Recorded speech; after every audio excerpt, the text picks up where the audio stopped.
All right, we're back for game three, the rubber match here between TomXXX and baLLcuZZi. I'm with Okage once again. What's up, man?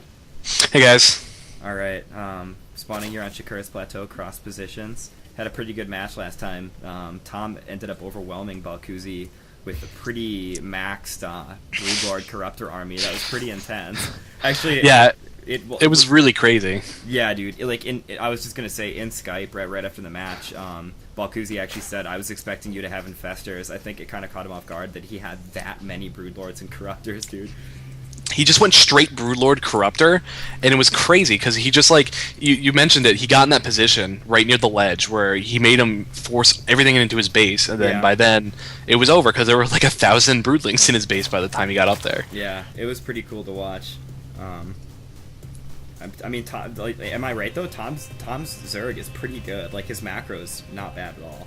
At the end there, he just exploded with like Yeah. macro power. There, he was getting his his fifth actually, fully saturated, I think, and he just would have probably remaxed that army. You saw the Ultralisk then going up, so he might have had Ultralisks in the wings, ready to go. You know what I like is seeing that a player is thinking, multiple steps in advance. He's thinking, okay, after this Broodlord attack happens, even though it ended up winning the game, he wasn't putting all of his eggs in there. Yeah, that's one thing I see a lot is with especially even at the pro level with Zergs is they'll go to that Broodlord level and they'll just say it's Broodlord time, baby, and they'll just go Yeah. crazy Broodlord production. But then the player they're playing against is going to say, okay, now I need to counter Broodlords, and they'll start countering Broodlords, but they'll keep making Broodlords. Yeah. It's sort of that idea that they should maybe if you have that secondary idea like, oh, after these Broodlords all die, if I don't win, I can go to Ultralisks. So they're going to have all this crazy anti-air, but I'll have now these crazy insane ground units. Yeah, it's true. Well, especially because I feel like in StarCraft 2 especially, it's the way it's designed. There are certain units that you just have to hard counter, and they get hard countered so bad. Like Broodlords are like that, Colossus are like that. You could probably think of a couple other things, but yeah, it's pretty nasty. But yeah, it looks like they're going the pretty standard same starts as last game. baLLcuZZi's got that 12 racks, 13 gas going. Yeah, the true time-tested Terran opening right there. Oh, it's probably the best opening for Terran ever. It's so solid and it gives you like a footstep to anything else you want. Alright, Tom's putting down a hatch. Pretty normal play. I think he just made 2 lings, right? It's cool just to get map control for now. Yep, and then the Terran player really doesn't know how many lings you made. So you could have made 4, you could have made 2, you could have made 10. You don't even know, and you don't want to move out on the map just because you're not sure about that ling count, and we probably won't see baLLcuZZi move out at all. Yeah. There we go, the triple depot wall in once again. Yeah, he's actually doing the exact same opening. Actually, he's switching it up a little bit. He's got He's that got tech the double gas. instead. And he's got 2 gas this time too, so is it going to be... What does that look like to you? Well, it could be tanks. It could be fast blue flame Hellions. Yeah. I would probably say right now fast blue flame into probably tank production. Yeah. I think that's a reasonable assumption. See what he starts doing. Yep, fast blue flame. So he's sacrificing like 1 more Hellion to get that blue flame out, Okay. which will be interesting later on. He's actually getting a starport already. Let's see what's going to happen here. He might be going some sort of blue flame Hellion into Banshee, which would be really crazy. That's something like I feel like that would be going back to his roots. He used to do stuff like that. Man, actually, while there's just a tiny bit of downtime before the harass starts, let me tell you about this build I watched. Have you heard of a player called 6JAX Major? He's a Terran player.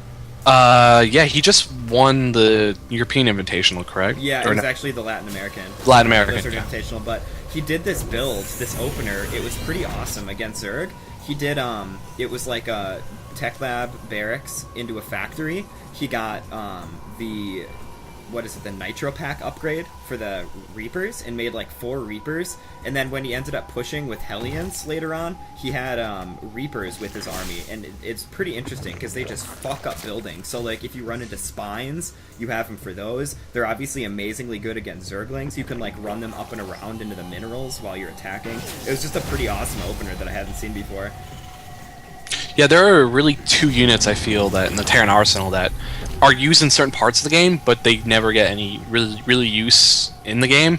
Reapers are sort of dead right now. Yeah. Nobody really makes them. It's true.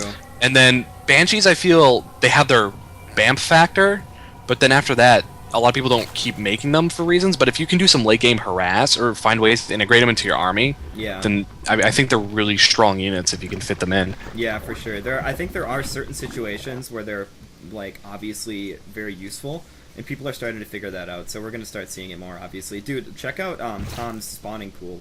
Like it's glitching out his gas. I don't know if you meant that. Oh yeah, look at that.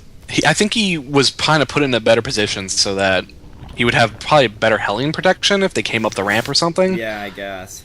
But they're not coming up the ramp. It looks like over here at the 12 o'clock right now, there's a nice shuttle with the 4 nice Hellions coming in. But it's spotted. runs right by that Overlord. Let's see how Tom reacts to this. I don't see anything. I don't see it. Yet. He has no Zerglings in production. There's no speed isn't even done yet. Man. These queens are gonna have to hold it off. I think we're just gonna see a straight up barbecue right now. I'm not joking. Oh, he's not even moving. He's not moving his drones, which can be, I guess, a good thing.